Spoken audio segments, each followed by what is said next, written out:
Welcome to Rockin' Kentucky Blue, the podcast where we are serious about our Cats. Join two card-carrying Blue Rockin' members of the Big Blue Nation as they keep you up to date on the latest happenings of the University of Kentucky Wildcats.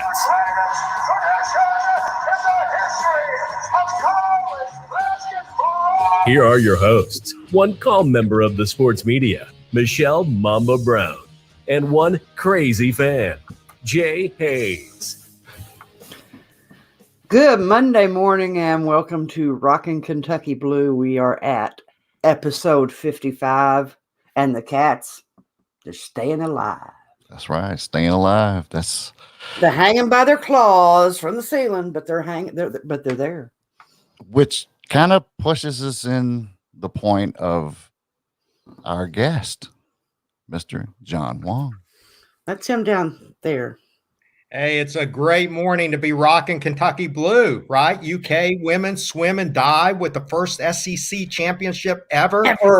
Yes, that was big time. Got UK softball, UK volleyball rolling, undefeated. And of course, University of Kentucky basketball, back from the dead. We're back in it. Back. Like I said, we were on life support, but at least now they've been able to take the paddles off of us and we're kind of sitting up in bed. Yeah. And as we said last week, ironically, embracing the SEC tournament. Like that's our best ticket. Yeah. Well, we always have hope. As Kentucky fans, we always want to have hope. And we see that little bit of light at the end of the tunnel, not only the ticket into the NCAA, but the fact that the Kentucky is playing better, that they've got a chance, that they're relevant again. And that's the important thing. It was also interesting, I thought, this weekend that now, of course, Kentucky, this is 3 wins in a row. That should not get lost. It has on the national media, I think, but they had to point out that Duke and Michigan State and Kansas all won the same time. Yeah. So maybe the rumors of the demise of all the blue bloods might be a tad bit exaggerated. A tad bit exaggerated. Of course, of all the blue bloods, I think Kentucky has probably the hardest path to legitimately get back into that at this point. That, now one of my pastors at church, we have a large pastoral staff, which is what happens if you've got a church that pre-COVID would average 700 people per service. So, but we've got one that's an Auburn fan. Yeah, well, we'll forgive Matt. And then we've got the Tennessee fan. And normally before services on Saturday night, he's buzzing around here and there. And I play in the worship team a whole lot on Saturday evenings. And he didn't show up till 2 minutes before the service. And I'm like, are you hiding out? Oh, no, I was in the back working on my brackets because we'll be in the tournament. And what will you do in it? I mean, if you want to make, that's your all's thing. Y'all hang banners to make the NCAA tournament, right? Because heaven knows you've never gotten to a Final Four or won a title, just pointing those things out. And he went, well, you're not going to make the tournament. Well, sure we are. There's the SEC tournament. That's the go-to.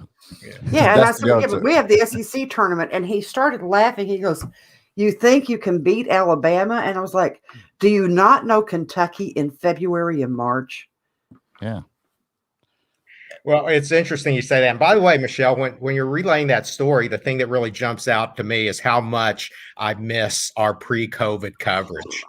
Without being able to get together, before all the UK games, all the media would be sitting around just kind of shooting the bull and telling stories, and just listening to stories like you just relayed really hits home and lets me know how much I do miss that aspect of it. It's nice to be able to visit with you on Zoom, but it's just not the same. Yeah, that's like the one thing I've learned to be quietly present, if you will. So, everybody, like a lot of people will laugh at me because I show up so early for basketball games. But I've already learned, I get my computer set up. I get all of my pregame things done. I've got my story that's sort of the pre-write, the things that I can preview. I'll get that done. I go get my food, and then I sit down because by this time, Oscar and Tom Leach and Mike Pratt have come in, and it's usually just the three of them sitting at a table, and other people are sprinkled around. So I just very quietly will just come in and plop right down next to one of them, like I belong there. I speak when spoken to, but most of the time I just sit there and soak up the stories, which is years and years and decades of stories, things that you had kind of thought about when you were growing up and following Kentucky, but now to actually see those stories confirmed, it is a dream come true. And you could listen to them for days. And then every now and again, one of them will look at you and like, do you remember that? Or what do you think? And you know, when Oscar Combs looks at me and says, what do you think? Why would Oscar want my opinion? But you know that firsthand because Oscar's invitation to you to be on his podcast kind of that launched vaulted. Yeah, I'm gonna say launched. Yeah, it launched Dr. John media gig career, so to speak. So see, John and I used to be almost like this, and then Oscar talked to him, and then there went John. Don't give me that. But anyway, what Oscar and Tom and Mike would be talking about right now would be Kentucky's path in the SEC tournament. I mean, right now the goal has to be for the Cats to get that 4th seed. It's still highly improbable, but it is possible. Well, to be laughed at saying we couldn't beat Alabama. Well, Vanderbilt almost beat Alabama. Yeah, this is a year in which you truly, I know it's a cliche, but anybody can beat anybody on a given night. Now, the fact that Kentucky has now actually won 3 in a row, I think is significant, because how can you expect to win 3 in a row if you've never done it during the course of the year? Now Kentucky has done it twice this particular year, so that opens up another avenue. When you look at how they fared against the teams that are still above them, it's really encouraging. You look, they've got a 13-point loss against LSU. I mean, a 13-point win against LSU. I know what you meant. Yeah, they've got a 15-point win now against Tennessee. They beat Florida out 18 points in Florida. Against Arkansas, they were within 14 seconds of pulling that one off until that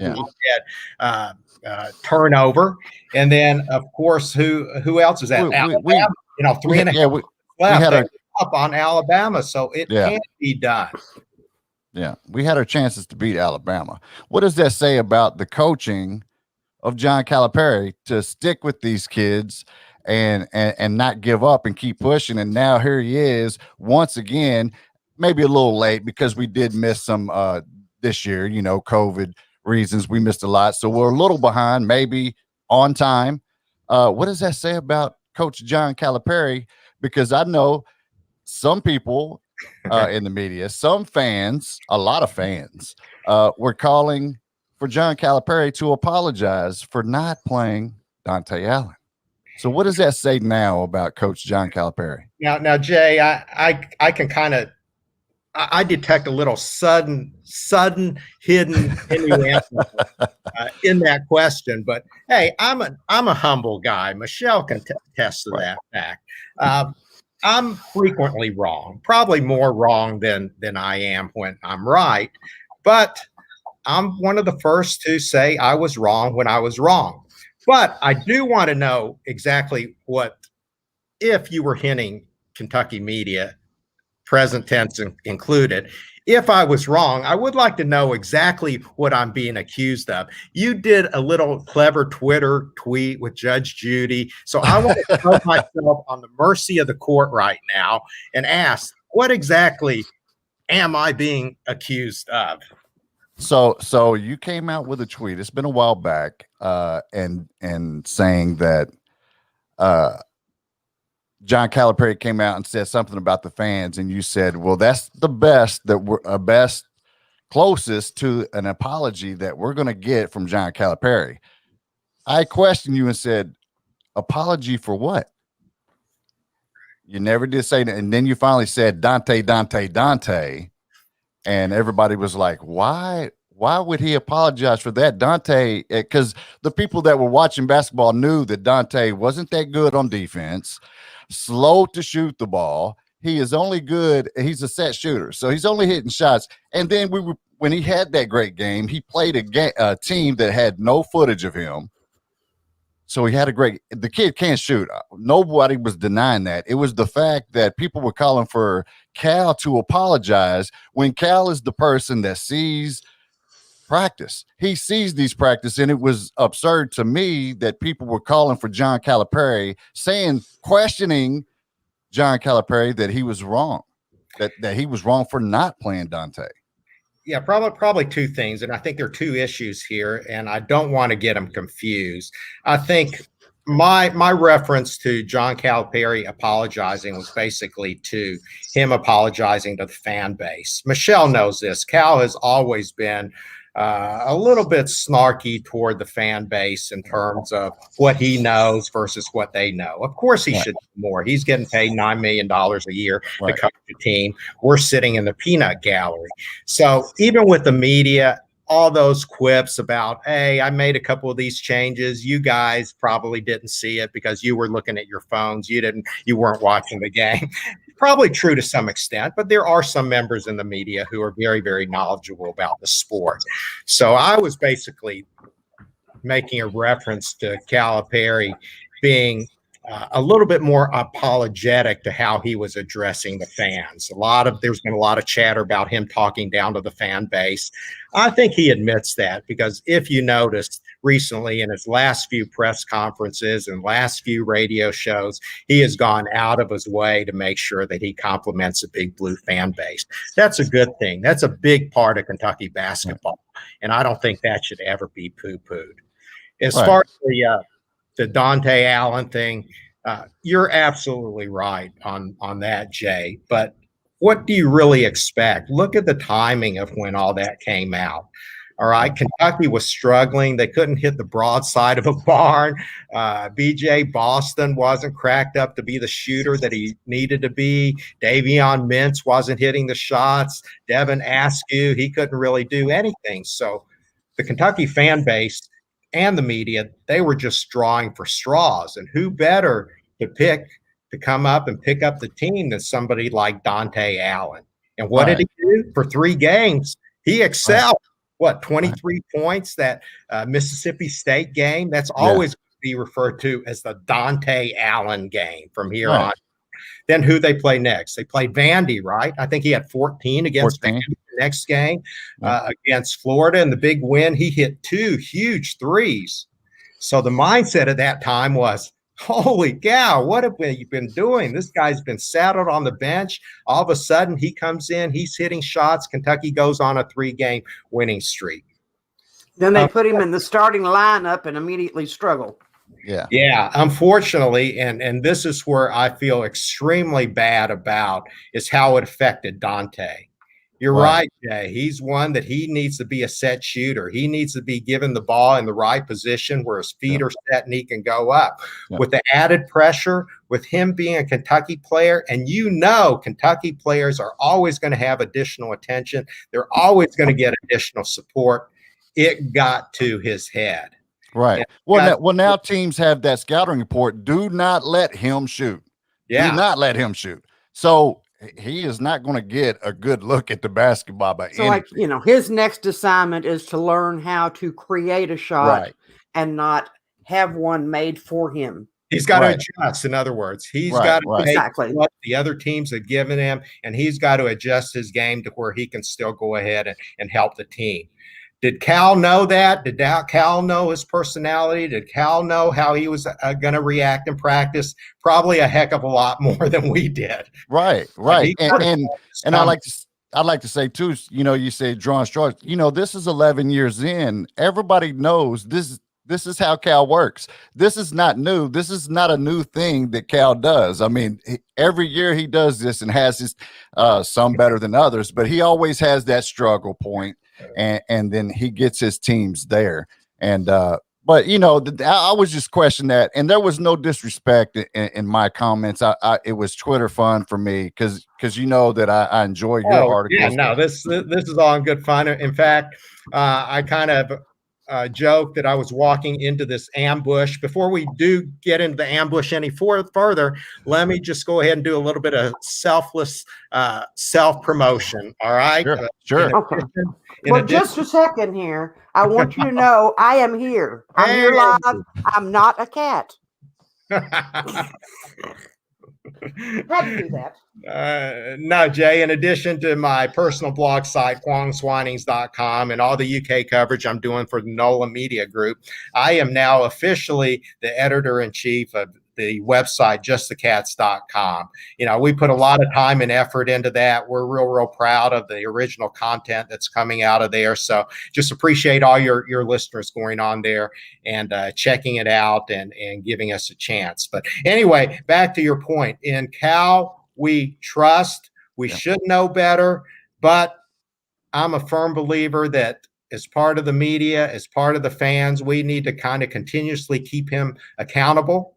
All right, we're going to go ahead and criticize him when we think it's deserved, whether it's correct or not. But we also should go ahead and give him kudos when he ultimately turns this thing around. The season isn't over. We've got a long way to go. I want to see how this thing plays out. But if he can go ahead and land this plane, then boy, more power to him. Love the guy from that standpoint. And I'm a big Calipari supporter. If you look back and you look at everything I've written, I was one of the first ones to say, let's give him a pass this year. So right. And just remember, though, that, you know, Kentucky sports media has to be held accountable, too. And I will be right there on Twitter retweeting at you. No, we but need that. We need that. That's that's fun, and that's good podcast theater too. So yes. Yeah, you can let Michael Bennett know he really, you know, when he had an opportunity, he could have had me be part of his writing staff, but no, he had no use for me. He has big timed all of us, Michelle. You know, he's gone from, you know, but this was a year ago. A year ago. I was not good enough for him a year ago. Just saying. That was before. And I'd like to say I constantly make fun of Michael Bennett, but I do enjoy his push the limit questions in post game. I really do enjoy those questions. But I constantly rag on Michael Bennett, but he's great with his questions. Well, we want our coverage to be taken seriously, but we don't want to be too serious about it. You guys can understand that from that standpoint. Oh yeah. Well, speaking of other things that make you big time, because I know we'll get back to basketball talk, but I would be remiss if it. Well, of course, I put it just out of reach. You know that. Yeah. But I would be remiss if I did not bring up. Hey, all right. There it is. Yeah, fantastic. Book is doing well. You know, fabulous book. Great read, laid out, wonderful, man. I read some stories and I was like, what? Great what I love about it is you don't have to read the whole thing at once. You can pick, and not even in order. You can just pick up a section and start reading, and it makes perfect sense. Well, you're right. I've had so many people tell me that it's good nighttime, bedtime reading material. Hopefully it won't put you to sleep completely. It's good for toilet reading, right? You can just kind of pick it up, do your business, read a couple of chapters, and it's done. So it's wonderful. So the main thing is Alan is extremely happy about it. And when he's happy about it, that makes me happy. Well, and I keep seeing places we're sold out. We've got another order put in, and that has to be really fulfilling to know. I mean, especially for Alan, because he didn't even want to do a book because who would want to read it? And I can get that because like thinking about spending 10 consecutive hours with Alan Cutler could be a little bit taxing on one. I've been forever changed by that. I will never be the same, but you got to take the good with the bad. All those wonderful stories of his 40 years in broadcasting, I've got the best ones are ones that couldn't really come out in the book. So he's sworn me to secrecy on a lot of those. Maybe one of these days we'll get around to doing a second volume, but I need to recover from that first one. Well, how is the new writing coming on? Because I know you got done with this and pushed that, Yeah. and then you jumped right back in. Yeah, here's what's frustrating. You talk about if there's somebody out there who needs Kentucky to be doing well, it's me, because I've got another 2 Kentucky basketball projects coming out. And as you know, there's always a lot more attention, a lot more enthusiasm when Kentucky basketball is doing well. So leave it to me. The one year that I'm going to start putting out some books, Kentucky basketball puts out their worst season ever. But that's okay, because both of these books have to do with the history and tradition of Kentucky basketball. So maybe it's going to work out a good thing. Kentucky bombs, dumpster fire of a season, and yet we'll have these books out there kind of reliving all the glorious past. The program with the greatest tradition in the history of college basketball. A book with Kyle Macy about the uniforms that have been retired and the rafters of Rupp coming out. And then also another one that I'm doing with my good buddy Del Didway, who has done a lot of devotional books on sports. You talk about big time. He's talked to all these big time athletes.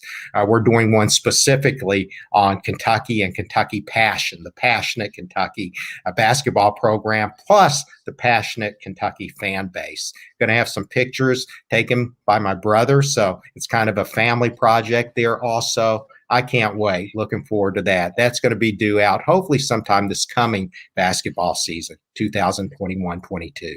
now you brought up your brother, Dr. Mike. We all know Dr. Mike and his photos. And until about 2-3 months ago, he was always viewed as the much younger brother. But, one little haircut. And I got to tell you, Mike's looking like the old guy now. No more ponytail. Yeah. What happened?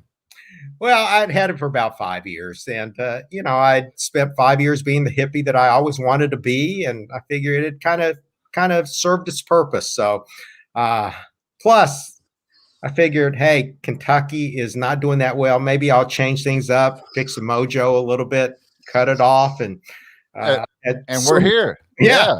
Look how it's gone. So I can always grow it back. So if I ever get the urge to go down Key West, sip margaritas, just be the hippie again, that's always available for me too. Well, it really did. It took 10 years off. 10 years off your liver. I mean, that sincerely, I wish if I cut my hair, I would look 10 years younger, but it's not. I don't have a chance. And you haven't seen it in person either. So I look forward to the time when all this COVID stuff passes and we can get back to those media scrums we're so used to. I've heard some people tell me they have all these protocols in place. I think you're being overly cautious. And then I'm thinking, well, there was that one in the media and that one in the media and the other one. And I'm start listing the ones that have gotten COVID, not because they were covering games, but who's to say that when they were infected, I could not have come into contact. I don't consider myself being overly cautious. I have a high-risk grandson, and being able to have contact with him is far more important than covering a bunch of people running up and down the court sweating. Yeah, I hear you. I'm in that boat with my dad. He's 93 years old, and I'd say probably the biggest, hardest part of the decision on whether to cover games or not was simply because, okay, how am I going to be able to interact with him? But God willing, we've gotten through it so far. He just got his second COVID. I saw that picture. So we're hoping for a few more productive seasons with him, but it's hard, Michelle. You know, losing parents. As a matter of fact, today would mark 10 years ago. Today was when I lost my father. Mm-hmm. If he were still here, he would be 89, and he had COPD. So I would have been still been in the same boat, because I would have been running through walls to protect him. And that would have been me staying away from everything. So it is difficult. Although, I think credit must be given to UK and the work that their media relations department has done to make game day services for virtual coverage. that they have put forth a lot of effort and made a lot of resources available so that even if you're not in the arena or the stadium or whatever venue for whichever sport, they've got you covered. You've got everything where you get the real-time stats, you get the post-game interviews, and the ability to ask questions. I think they should be applauded for what they've done to make it easier. We'll do that. What's really scary, though, they've done such a good job that I'm afraid that a lot of these things may continue as time goes on. I could easily see how these Zoom press conferences could somehow be extended even post-COVID. And that's great for people who aren't able to be there, who aren't credentialed on a regular basis to be able to get in there and ask questions, but it's not quite the same. I thought it would be a lot closer than it would be, but it really isn't the same. Cal tends to be a lot more long-winded on these Zoom things. You're not able to get as many questions in. They have a set hierarchy in which they're calling on you. So just a chance for a little nobody like me to be able to get questions in. It's a lot more difficult now than it used to be. So that's something I'm a little bit concerned about. That green screen they use too is horrible.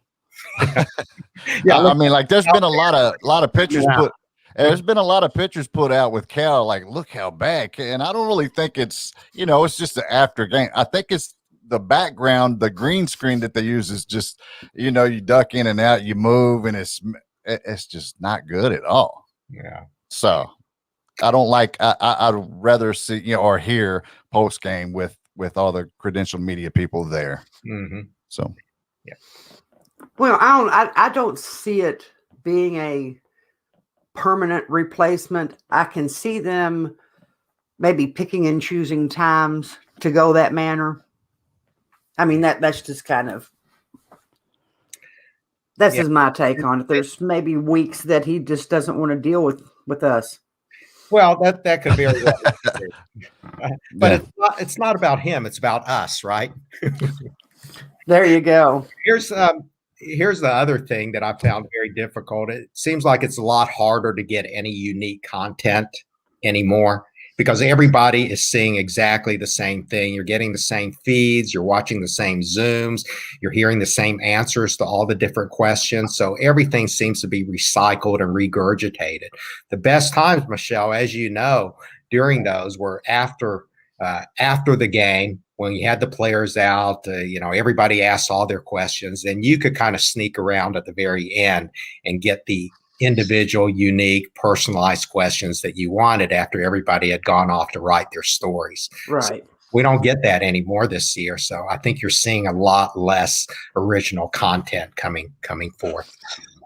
Well, I guess, that the opportunity still exists as it did pre-COVID, that you can request your one-on-one interviews with players. That's just, with the caveat of knowing that Big Brother is listening to every word as it's happening. Even if you interview a student manager, they will have you on speakerphone with Deb Moore sitting right there, listening to every word. Yes. And if you ask something that's even remotely crossing the line, then you'll be sure to get a little slap on the wrist and a timeout and maybe a follow-up email afterwards saying, you can't be doing that. We don't allow that type of information to come out, blah, blah, blah. Yeah. I had to go through a pre-interview to interview a student manager. Well, why would you want to do that? Why do you want to talk to a student manager? No one wants to do a story about them. Well, because I said something on Twitter one night about don't call them water boys. No. Or don't call them towel boys because y'all don't know what they do. And one of the student manager's mothers, who I did not know was one of my followers on Twitter, sends me a DM and she said, bless you for saying that. She goes, I'm so tired of having his work reduced to handing a towel and a bottle of water. Mm-hmm. And I was like, well, we need to tell everybody what they do. So I just used her son as the interviewee. And really a marvelous thing to so respectful and so humble and so dedicated to doing, like I said, we look at it as such a, like I said, with towels and water, but nobody knows about them taking care of shipments and having to do inventory and having to make sure that everything is accounted for a road trip. I mean, Yeah, that's a lot of stuff. Yeah, they're very appreciative of any of those stories, and here's where I think it's so weird, where you literally have two sides. You have Kentucky men's basketball on one side, where everything they do, they're doing it, for you. They're doing you a favor. And then you have all these other sports, these non-revenue sports, where they're truly appreciative of you coming in and providing coverage and doing feature stories on athletes, and that doesn't go unnoticed, on our end either. To feel needed, to feel like you're being thanked for something that you're doing, that means a lot to us. And I wish Kentucky men's basketball would get a little bit better in terms of not just wanting to be so controlling over their kingdom. Yeah, it's like, really poor analogy, but it's kind of like, if you love something, set it free. And, I don't think Kentucky basketball is going to fly too far from the coop. And maybe, just maybe, and this is a really far out there kind of thought, but maybe if you weren't trying to do this to the media, they might give a little more too. When there's a fuzzy area, they might lean more towards your direction if you treat them with the same respect and appreciation that the other sports treat the media. Yeah, and overall, I think the UK media has been extremely fair. I don't think they're characterized as being, too soft. I think when there's an issue to be brought up, people bring it up. But on the other hand, I don't think they're strictly out to get Calipari or to other than Jerry Tipton. Now we all know there's the long history of Jerry Tipton. I can see that though, because at times it does look that way. Mm-hmm. I mean, because there's especially this year more than any, but a lot of clickbait articles have been put opinionated about Cal, coming from a big Kentucky platform, but so I could see that. But I mean, overall, I think you're right. But I mean, this year has been kind of wishy-washy with these articles about Cal, and it's just, I can see them doing that. When you're 3-12 or whatever, right. you can kind of see that. And if there's a time that these are going to come out, it's going to be when you're 3-12. Right. People are going to take pot shots at you when you're down. As far as Jerry Tipton's concerned, Jerry he's an enigma. He's covered Kentucky for 30 years now or whatever, and he literally has no affinity for them. He's like completely neutral. It's okay, yeah, if they win, great. If they lose, great. I'm just here to report. He is an enigma. That's the best description. Somebody. How can you not be somehow ingrained and entwined in a program that you cover year in and year out? We're only human, right? I mean, he is so Teflon. I mean, it's just nothing sticks. It's fascinating to me, but he always has a question too. And that doesn't pass cast. Yeah, Jerry. Okay. Well, you notice Cal has actually complimented Jerry 2 times this year already. And I've never heard him do that. He said, Jerry, that's actually a good question. Previously when Jerry Tipton has come up, in fact, I remember me asking him last year something about an article Jerry Tipton had written, and Cal's immediate response was, I don't read anything that Jerry Tipton writes. And now this year, he's complimenting Jerry Tipton. I say it's a fascinating relationship that he has with the program. But I'm see, this is my segues are really not slick today because it is Monday morning. It is Monday morning. But we kind of had my best friend for Christmas gave me a little calendar here, the little desktop things that you've got a UK fact or trivia question for each day. So each week, if we have a guest, they get subjected to the trivia question that I have selected that came from this week's offerings.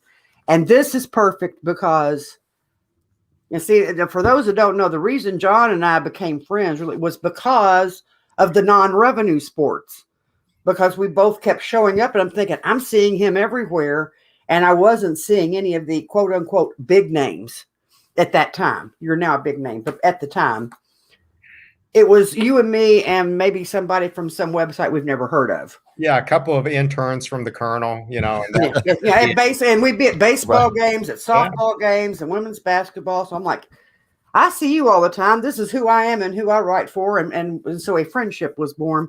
So I know you follow this sport, so there's a really good chance.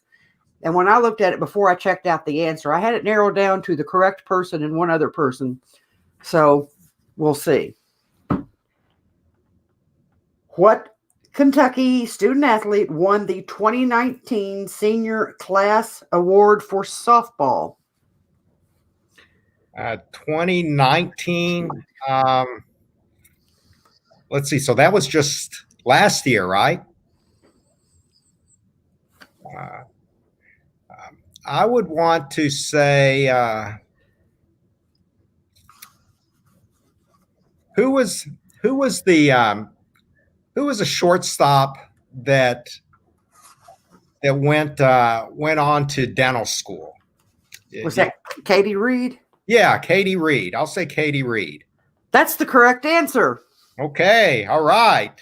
My hands were up. No Google or anything like that. Exactly.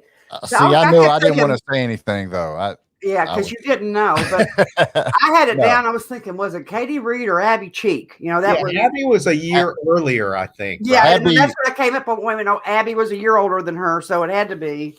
The name Abby was in my head. That's all I knew. Mm-hmm. Yeah. Yeah, and anybody who gets accepted into dental school can't be all that bad either. Well, right? and I'm thinking, this is one John's got to have, because I can't really, I can't ask everybody that comes onto the show softball questions because they just don't cover it, and I hate to be embarrassed for them for not.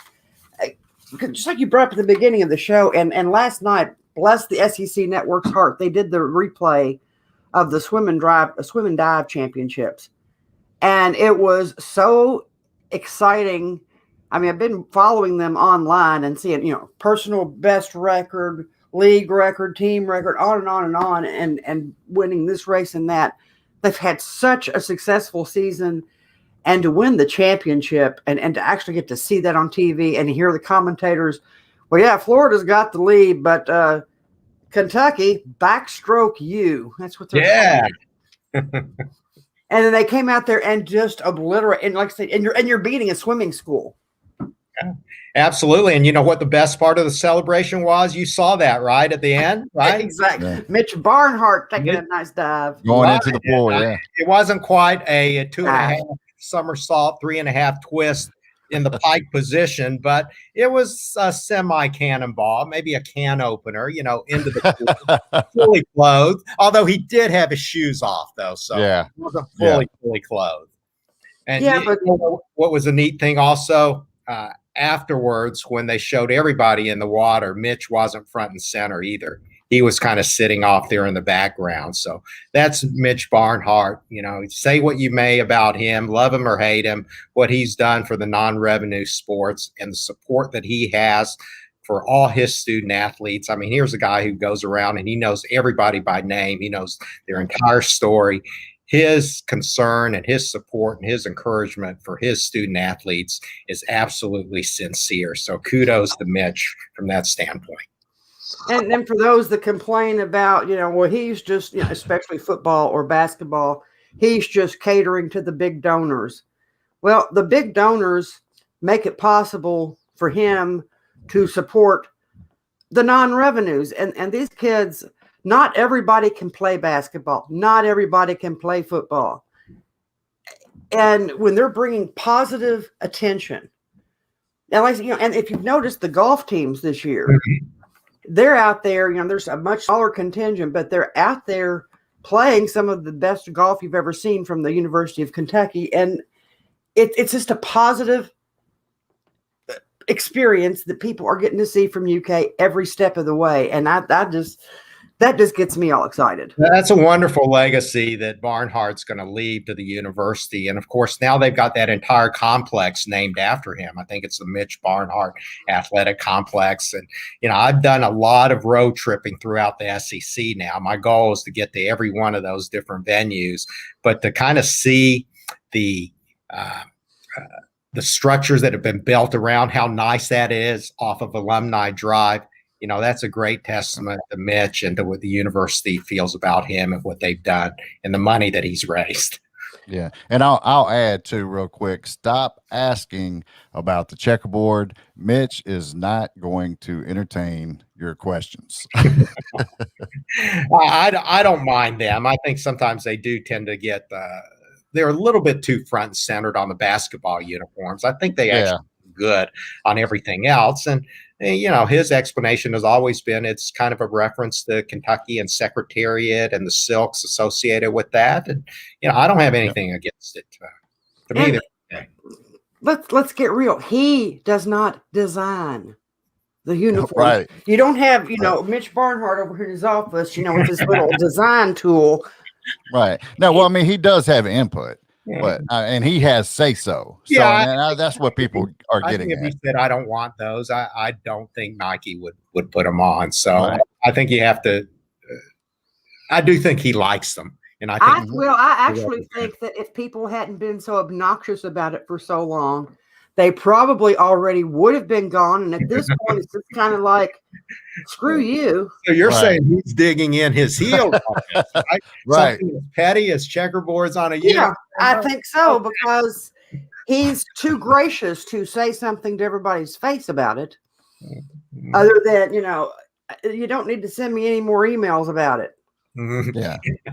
And that's really about as I would say, as impolite as he has been to the overall fan base about it. But yeah, I think it's kind of low key pettiness that, we were due for new uniforms, but you know what? They're out there going, get rid of it. Bring back the Power K. We don't like this. Right. We don't Jay, I think I need a tweet about Mitch apologizing to the fan base for how he's reacting. Wow. Yeah, be sure you tag Jay Hayes. Yeah. Jay Hayes, the originator of the Hayes jinx. Wow. If you notice, pre-games, he will make predictions. And every time he predicts, and this started last year. That are fun. No, just don't interrupt. Don't interrupt. Because you're trying to choke back the facts. The facts of the matter are he started this last season and he started predicting 40 points a game for Nick Richards. And when he started doing that, Nick's per game, 30, 40, doesn't matter. When he started making that prediction steadily, there went Nick's point production. When he finally stopped making the predictions, Nick had a good game again. So it's like, quit putting that on the players. And he started it this year. Like, Jay, don't do it. Jay, don't do it. Well, he's done to Olivier Sarr a couple of games. I've been right. I've been right. Like a lot. Once out of 100. And I will say, Dr. John, that these are outlandish. Like one game, I had like 13 blocks for Isaiah Jackson, breaking the single game record. I mean, just fun, positive predictions. Let's not forget that it's a prediction. But having fun. It's been a jinx on the players because when he gives that outlandish prediction, they come out, they can't score, they can't rebound, they get 3 fouls in 4 seconds. Maybe it was you, Jay, who did the Stonte Allen jinx now, right? Wow. It was you. Hey, I'm on to you, Jay. You're one of these people, you love to have fun, you love to poke the bear. There's nothing wrong with bear pokers. I'm a bear poker myself, so more power. Well, see, that's what I told him. I was like, when we were discussing having you on the show, and I said, when John says you all have a lot more in common than you realize, I said, y'all both poke, and you're both back here with your big kettles and your big paddles stirring it up. Yeah. I said, that's what you all do. And danged if I wasn't right, but Judge Judy guilty, That was great, by the way, the response on that. I was like, oh. So real quick, because we spent quite a bit talking, not like a huge amount. But what about this Kentucky volleyball team? Yeah, Fabulous. love Craig Skinner. I mean, both him and Rachel Lawson, they've been around now for what, 12, 13, 14 years. I bet you never made Skinner cry though, did you? No, but I'm getting close. It's hard to get even just a small reaction from Craig. You know, he's like this robot out there during the court. I can't tell whether he's nervous or not, but from as much as I've gotten to know him, he does seem like somebody who, number one, he knows what he's doing on the court, right? He knows his volleyball. Absolutely. And secondly, he's also one of these that cares about his players to the ultimate extent. So both him and Rachel Lawson, I mean, both of those people would have had multiple opportunities to leave, to go get a higher paying job, a more prestigious job. But what have they done? They've stayed. They've taken the university that they obviously care about. They've taken these student athletes, and now they're competitive day in and day out. They're probably a product of their own success now, where expectations are so high where if you don't make a Final Four, then it's almost a disappointing season. We're a volleyball school. Yeah, exactly. And volleyball, I mean, unless you're one of those top 8 seeds, it's hard to make it into the Elite 8, into the Final Four at all. So it's important in both of those sports to be winning early, to be winning big, and both of them have done that. And especially for Kentucky this year to be undefeated.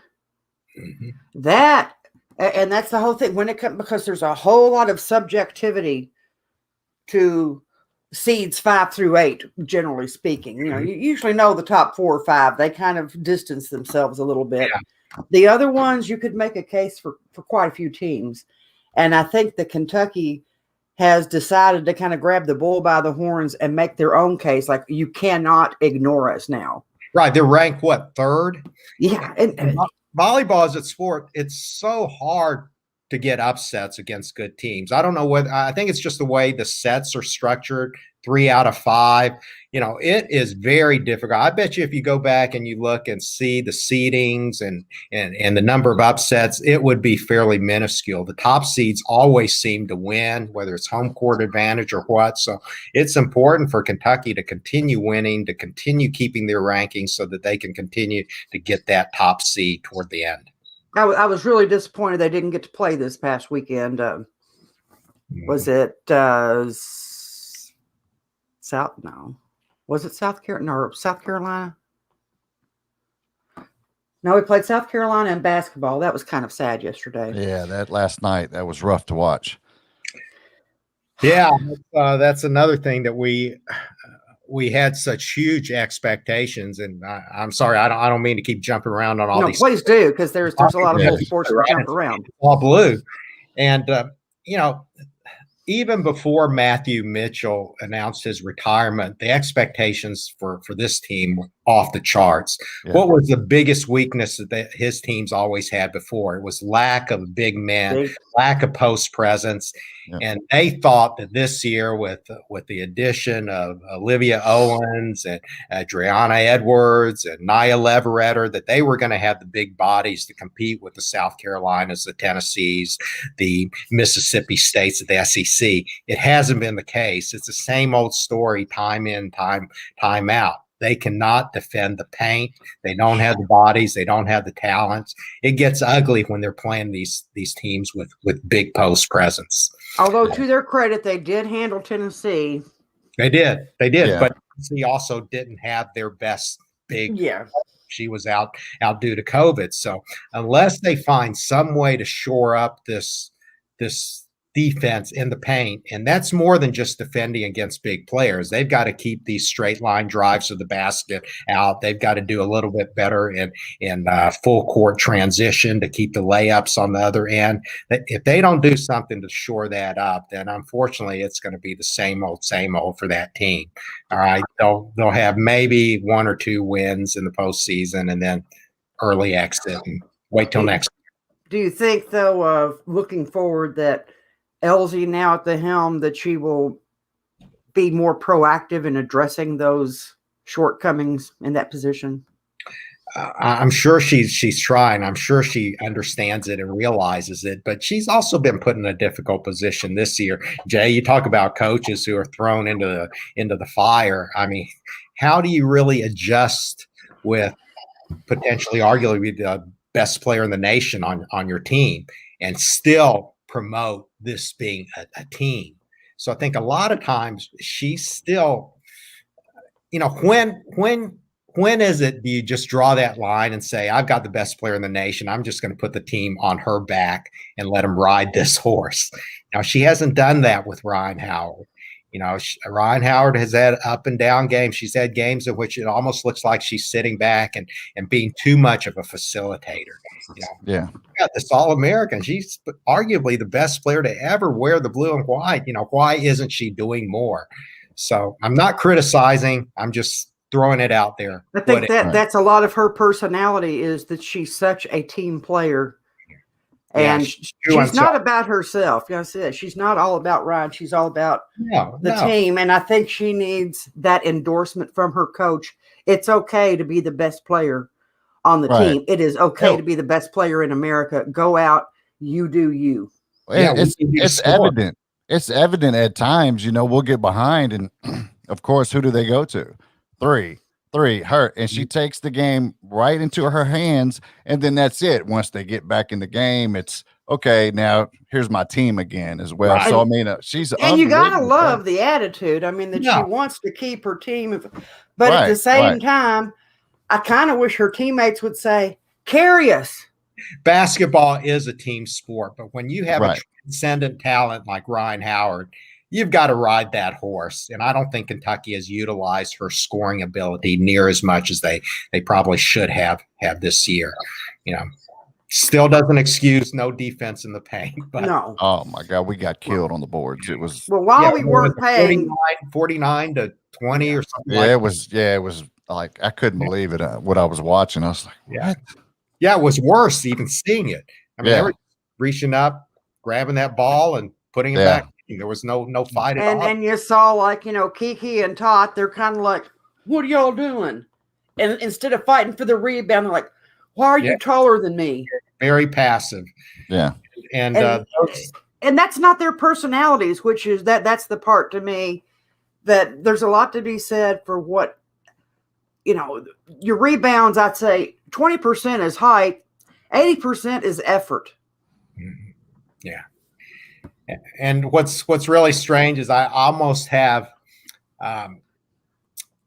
feel like there's more of a chance for the men's team to certainly win this conference tournament than for the women's team to make a run in their conference tournament. And you look at the records of the two teams and you'd say, holy crap, where are you getting that from? But if you've watched them all year, there's some definite deficiencies on the women's side, where the men's team, that looks like they're finally getting their act together.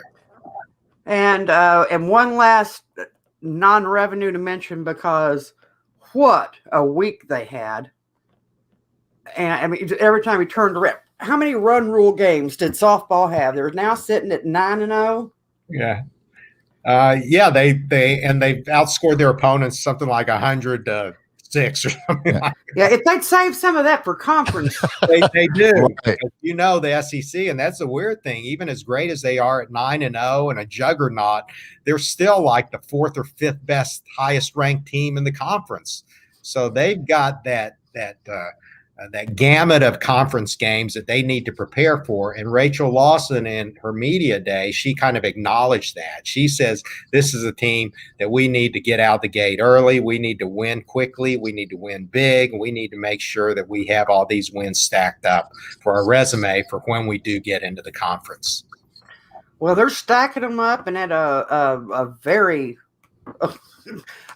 quick rate. I got to give credit where that is due. We've covered all of that. We've covered your writing. We've covered your websites. You and Jay have made up. Hey, Jay, kissy poo. I will still be on Twitter. I need that. Being wrong. Need that. Yeah. And like I said, sometimes on Twitter it might come off as disrespect, but it's never disrespect. And toward some people it might have been, but Toward you, no. No, I've got pretty thick skin too. You know, I'm a thick skinned bear. So poke as much as you want. Right. I will ask this because we are winding down to the very end of the show. Who does Kentucky play next?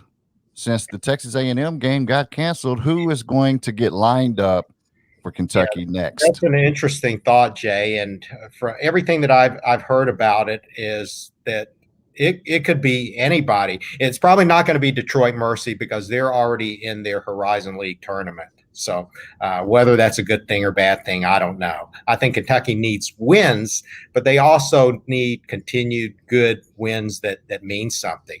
They've got 3 quadrant 1 wins so far. They've got Florida and Ole Miss coming up. I think those could potentially also end up being quadrant 1 wins. Yeah. So their resume probably isn't as bad as their record indicates. But the 2 games that they missed, the Texas A&M and South Carolina, those could certainly still be on the schedule. But from what I understand, it's not out of the realm of possibility for Kentucky to be scheduled with other SEC teams. Right.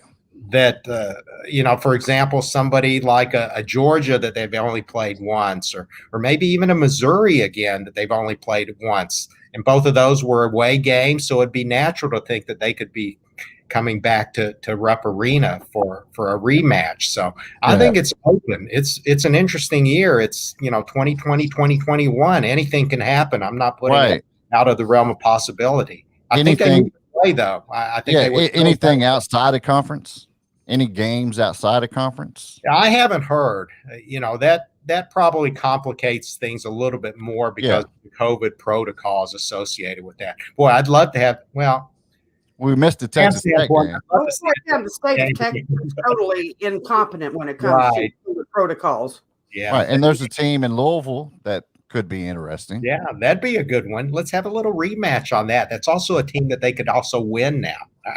So, I got to ask your opinion of that video. Of course, now that video was done shortly after the game, but when you are a coach and your team has issues with COVID, what kind of example are you setting about COVID protocols what does it say about how bright you are to record something like that in the first place, knowing the odds are it's going to surface? Yeah, that's the biggest complaint about that video that I can come up with is that it wasn't a very smart thing to do from a COVID standpoint. It's bad optics. You don't do that. As far as the message conveyed in the video, Jay, I'm thinking that was all in good fun too. I don't take anything against that. Everything that we've heard now was done as part of an inside joke to Kenny Payne and rah. That's fine. But in terms of rivalry and spiking that up a little bit, I like things like that. I think that's good. I miss Patino. I'm having trouble though with teasing Kenny Payne because it was kind of a shot at Calipari. So you take a shot at someone to tease someone that didn't. I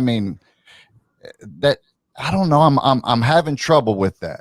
With buying that. It didn't come off very well, but it's one of these things that if it was done as a personal joke, we don't know what the context was about behind that. And the fact that it leaked out and it leaked out now, just as Louisville's taking a dive and Kentucky's on the rise, it's understandable why people are taking it. It tells me, especially knowing who leaked it out, that they've been sitting on it for a while.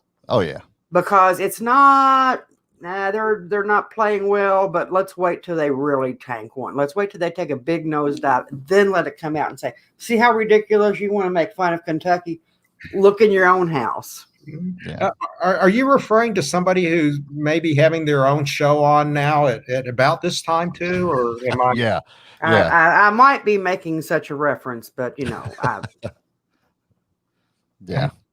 Well, we know who the majority of Kentucky is tuned into right now. It's Rockin' Kentucky Blues. So that's fact. Yeah, we are. Actually, we had somebody that said we were the podcast for the BBN. That's right. I don't know who the person was. So Hey Jay, here's my final shot at you. Okay. You know that you're kind of like the leftovers from the original Rockin' Kentucky Blue idea, right? That Michelle actually approached me at one time and said, "Hey, I want you to be the host." And I said, "Well, I've got all these books coming out. I don't have the time. You're going to have to find some other schmoozer who's going to be able to do that." And look who she found. You. Well, hey, all I can say is chili is better the next day. So I'm completely fine with it.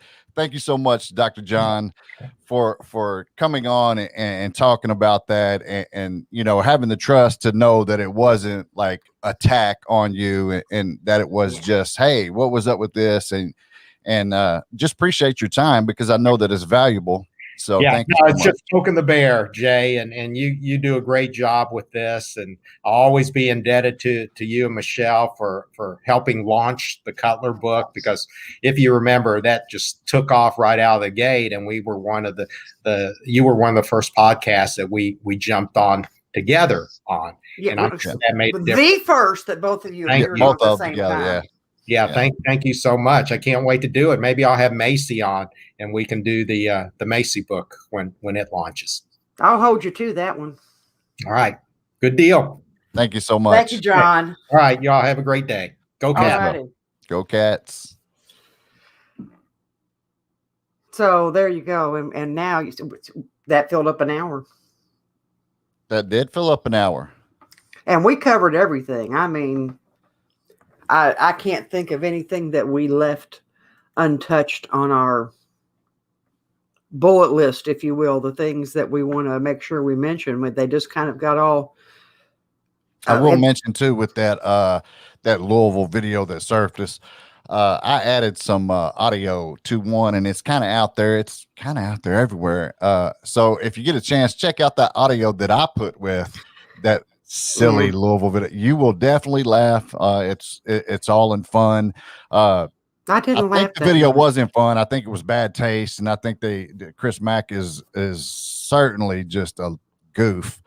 If you wanted to put your assistants, you know, or some of your staff, you know, if it was really to do and Eric Wood, like who? Like what? Talk about trying too hard. I mean, he looked like this is not an accusation. I'm just saying what he looked. He looked like when you see somebody that the police have just arrested for a big meth operation or something. It looked like a roid fit. I mean, he was just. Yeah, it was. Come on, man, get the hell out of here. But check that video out that I did, and I put the audio with it. You'll crack up laughing. It's funny. But I didn't crack up laughing. It didn't do it for me. Have you saw it? Yes, I've seen it. The video I did. Yes. Okay. I heard this. I saw this. Yes, I've seen it. Okay. Good. It just didn't. It doesn't pair up well, but the audio is hilarious. You know, maybe those of you that are, you know, like into middle school humor. you will definitely love that. Yes. Yeah, I mean, because that you're dead on, spot on that. So yeah, it's definitely middle school humor. I'm a little more sophisticated when it comes to my humor choices. Right. I wouldn't say sophisticated. You're just it's sophisticated. Dry humor, maybe. I don't know. No, actually, things that are actually funny. Puns. You like puns? Well, yes, because there's a little bit of intelligence required to get them. Right. The number of people that did not get Sam and Ella's diner. Right. Like, why? What happened? Did you go there? Salmonella. Salmonella. Ever heard of salmonella? Right. Yeah, some of it. Sometimes I have to draw a picture, but I like the humor that makes you think, and still laugh. Right, I like that too, but I like it all. And real quick before we go, let me ask you, what did you like about? I mean, how did you like those Sports Center top 10 moments that we have? I don't even know if they were on Sports Center. Probably not, because just how they are, but they were to me and to a lot of people. The Isaiah Jackson drive by your guy and just dunk reverse on him on the baseline. That was wonderful. How did you That like? what? But see, I like Toppin's out of the timeout called play. You know that Inbounds Cal play. cannot draw up. Yeah. Just saying. Yeah. Hey, and actually, we have a lot of inbound play, but they have to They have to perform execute. on the court. They Yeah, have to drawing up a execute. play. I mean, that's kind of like with Eddie Grant. He had some fabulous plans that were drawn up, but if they're not executed, You have to. then they're saying he can't coach, which, Right. So at one point, this was, a couple of years back, but there was one thing about Kentucky after a timeout, if they had the ball, how many times they scored on their play immediately coming out of a timeout. And it was like a ridiculous percentage. And that gets forgotten. Yeah. When you have a season like this, we don't care about anything we don't care about 116 years of tradition. We don't care. Yeah. You having a bad, and that's what irritates me because all these other teams have had horrible seasons multiple times. Yeah. Multiple. They don't have championships over that's 5 different decades. They don't. We get one bad year, and then you've got some real yahoos out there. We won't even get into that. But anyhow.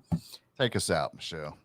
Oh, one other thing. Jerry Stackhouse, you may be. Oh, yeah. You may be the best dressed coach in the SEC, and I will give you that. But my word, to top it off with a salty hat. Or loser. Dude, you lost fair and square. And to flip off the other coach, no one's saying go hug him, although Rick Barnes didn't have a problem hugging Cal after Cal beat his team on their home court and embarrassed them. Not a problem. Yeah. Stackhouse, you haven't earned the right to be dismissive to any coach yet. Yeah. Grow up, buddy. Grow up. He's 17 and like 34 since he's been at Vandy. If you want to change the culture, be the change you want to see. Right. And we don't want to see a bunch of snotty college kids that are blowing up because they lost the game. Yeah. Deal with it. Yeah. Anyway, this brings us to the close of yet another stellar episode of Rockin' Kentucky Blue, which, like I said, this one flew by. Our special thanks to John Huang for joining us and livening up proceedings. And we got a ton of content today. I mean, a ton. And I will say no one is safe from being called out. Everyone has to be accountable for what they say. Jay has no filter is what he's saying. That's right. I try, I do my best to keep him in line. There's only so much one person can do from 30 miles away. Right. Or 35 or whatever. I don't even know how many miles. Anyhow, we're thawing out this week. I can just, I know it. At least it's better than this time a week ago when we were watching the snow and the ice just come barreling down on us. So, the odds are, as a matter of fact, I know I'm going out and about tomorrow. So rest assured that wherever we go and whatever we do, we always rock Kentucky Blue. Thanks for listening to the Rockin' Kentucky Blue podcast. You can find us on iHeartRadio, Apple Podcasts, TuneIn, Spotify, Radio Public, or wherever you get your podcasts. Be sure to stop by and leave us a rating and review. And tune in next time for another episode of Rockin' Kentucky Blue.